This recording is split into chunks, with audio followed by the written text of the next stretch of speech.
So I reviewed Clerks in the past, and I'm going to re-review it because after a recent rewatch I did in preparation, and yes, that review for Clerks 1 is still on the way. I have been procrastinating talking about it because I'm not a big Clerks 2 fan, but I didn't get Clerks when I first watched it. Here's the thing.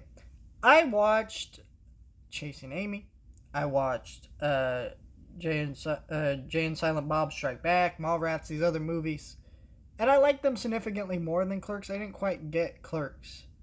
Now, that's not to say I didn't like Clerks. I did understand the story behind it. If you don't know, this is a movie that Kevin Smith shot in black and white on some shitty like just like cameras or whatever, and it was so low budget and it made a few $1 million, gave Kevin Smith this huge career, and he was able to go on and make a film career and become what we know him today, basically. Um, and that's kind of the story behind this movie. Now, that's a cool story, but is the movie itself any good? And that's a tough question because I would say yes. And I would say that as it's a film snob's movie.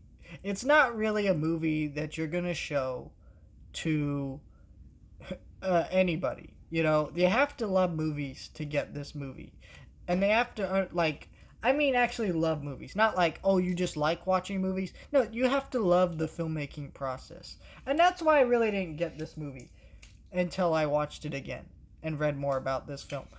The story of this movie is fascinating. This guy makes a movie for $3,000 that becomes a hit and big deal. But what makes it really cool is the more you watch it, the more you notice the little things about the filmmaking and how creative a low budget film like this was. How many issues they had where they couldn't shoot at night and that they had to work, they couldn't shoot during the day is what it was. They had to shoot this at night because they shot in a real convenience store, and how they had to work around that sort of thing and do those kind of obstacles and cool shooting and things like that. That's really neat. Then when you hear the line about in the movie about the gums in the lock, well, that's a real story that happened in real life. So they had to make an excuse why they couldn't do certain things because someone put gum in the locks. It's a really neat story. So you really do like watch this movie as a filmmaker or someone who wants to be a filmmaker or someone just likes filmmaking and that process in general. You do get to appreciate this movie. This movie is a pretty well written movie, and you do really like the characters. They're funny and stuff.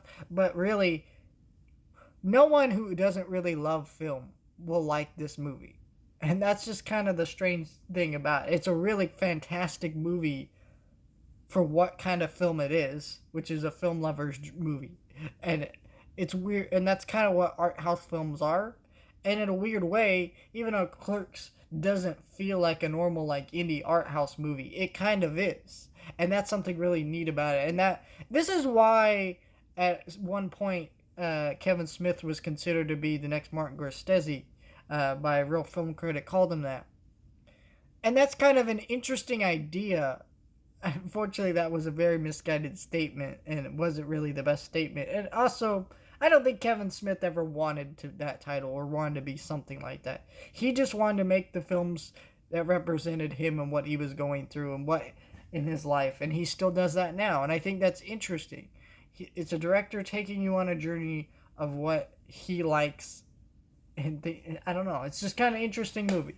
So I'm really glad I rewatched this movie because rewatching this movie gave me some pretty neat things to talk about, and I think I definitely appreciate. I don't know how many times I'm gonna rewatch this movie, but I think the more I do rewatch it, I will definitely learn more and more to appreciate it. But yeah, I was really impressed by this movie. It was an awesome movie.